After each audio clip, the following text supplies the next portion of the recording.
یانەی سیروانی نوێ دوای 2 هەفتە تامی سەرکەوتنی کردەوە و هەنگاوێکی گەورە لە دەستەبەرکردنی نازناوی خولی نایابی کوردستان بۆ یەکەم جار لە مێژوویدا تەواو نزیک بوویەوە.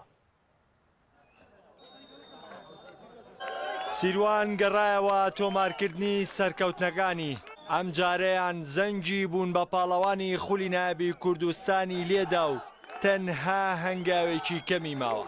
لامیانی یارەکان هەفتەی 27 خولی نایابی یانەکانی کوردستان یانەی سیروانی نوێ لە یاریگای ئاشتی میوانداری لە سەید سادقی سێیەمی ڕیزبەندیەکە کرد کە هەندێکی بەرچاوی ئەو یانەیە ئامادەی بینینی یارەکە بوون. سیروان لە سەرەتاوە بە بەهێزی دەستی بە یاری کرد. داوەر لێدانێکی سزایی بۆ سیروانە ژمار کرد. ئاریان جەوەر سەرکەوتو نەبوو لە تۆمارکردنی گۆڵ و ستونی گۆڵ ڕێگری کرد. سیروان بەردەوام بوو لەوەی کا بە گۆڵی یەکەم لە یارەکەدا بگات. ناو بە ناویش سەید سادق مەترسی لەسەر گۆڵی سیروان دروست دەکرد. هێرشبەری نوێی سیروان دانا مستەفا جەدەستی خۆی لە یارەکەدا نەخشاند. لە گێمی یەکەم گۆڵی پێشکەوتنی سیروانی تۆمار کرد و گێم یەکەمیش بەم تاکە گۆڵە لە سوودی کوڕانی ڕزگار عەلی بە کۆتار.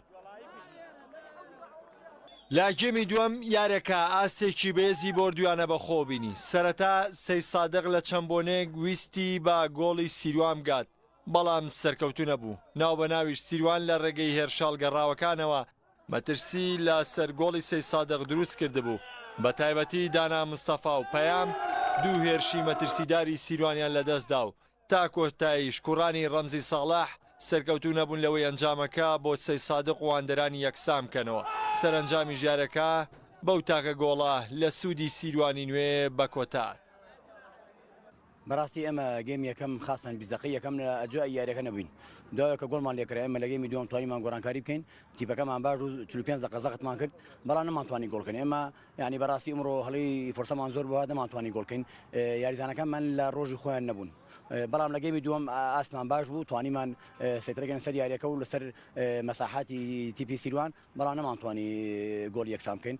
نەچونەتە دوای ناتۆ سێری شەوتی دووەمیشکی ئەو فەرسەتە محققانی بۆ ئێمە هەڵکەوتووە بۆ ئەوان هەڵ نەکەوتەوە چکە ئوستوبی یاریکردنیوان کەشف بوو هەموو تۆپی درێژ بوو ئێمەش احتیمالمان کردوە سەر ئەو تۆپانە زیاتر بۆ هەژمە مرتەدەی ئەیشمانویست احتفاظ بە نەتیجەکە بکەین و بۆشمان بکرێت نەتیجەکە ئیزافی پێ بین یعنی ببێ بە 2 ببێ بە 3 بەس لەوانەیە لە بەعزە حاڵەتێکە یاریزانەکان موفق نەبوون لەوانە ئیتر سوپاس بخوا توانیمان سێخاڵ یاریەکە بەڕاستی یارێکی گرنگ و هەنگاوێکی کەممان ماوە ئینشاڵڵا بۆ ئەوەی بتوانین ببین بە پاڵەوانی خولی نایابی کوردستان.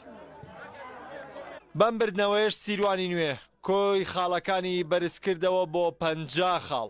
جیاوازی خاڵەکانیشی لەگەڵ هەندرێنی دووەم بۆ 8 خاڵ بەرز کردەوە.